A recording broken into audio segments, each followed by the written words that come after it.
Okay, so step one of our multi-step procedure is to use the symmetry of the situation to deduce the qualitative form of the electric field. That is, how does the electric field look? Does it point outward or inward? Is it diverging or converging? This is critical to applying Gauss's law to find the electric field. And we already did this last time in class. We know that the electric field points radially outward from this rod, like so. I'm only drawing the electric field lines that are in the plane of the page, but of course there are field lines that come out of the page towards you and into the page. It is radially symmetric around the rod. Step two is to cleverly choose a Gaussian surface. Cleverly choose a quote-unquote Gaussian surface. So I just want to remind you that Gauss's law talks about a surface integral. And again, in principle, what this means is you take some surface, a closed surface, something that separates one part of the universe from the rest of the universe, and divide it up into an infinite number of little area elements, dA.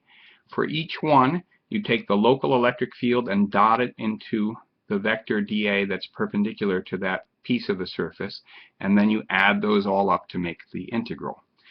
Gauss's law works for any surface that you can imagine, and you get to choose the surface for your own convenience, but a clever choice will make your life a lot easier. So let's say I want to, in this case, find the electric field as a function of radius away from the rod. It's clear that the electric field won't depend on the vertical position because it's an infinite rod. So let's say I want to find it at some point here that's a radius r away from the rod. The first rule in choosing my Gaussian surface is that it must include the point at which you're trying to find the field.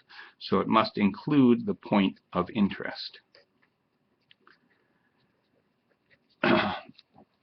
When I say include here, I don't mean that the point of interest should be contained within the volume of the surface, but rather it should appear as one of the points on the surface itself. Part B of your choice is you want to make dealing with this dot product that appears in Gauss's law easy.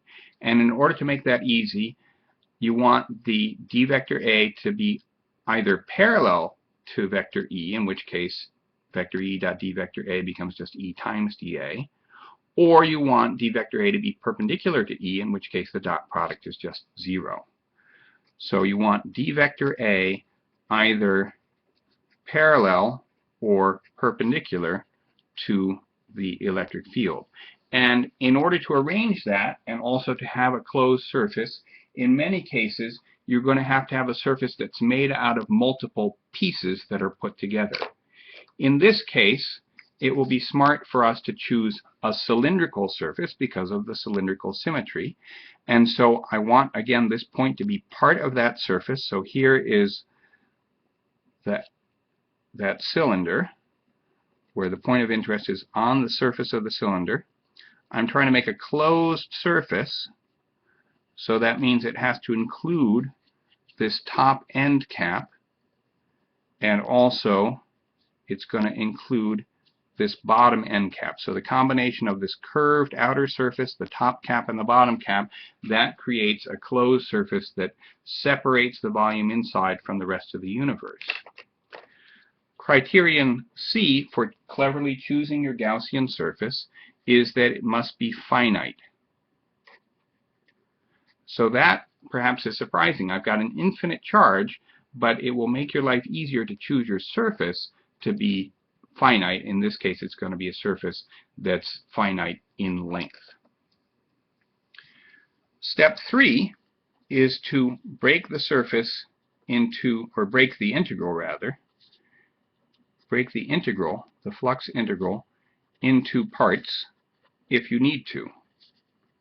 So in this case, my surface has got three different parts: the curved outer edge, the top flat cap, and the bottom flat cap. So I could write that the integral over the closed surface is equal to the integral over the curved outer surface plus the integral over the top plus the integral over the bottom.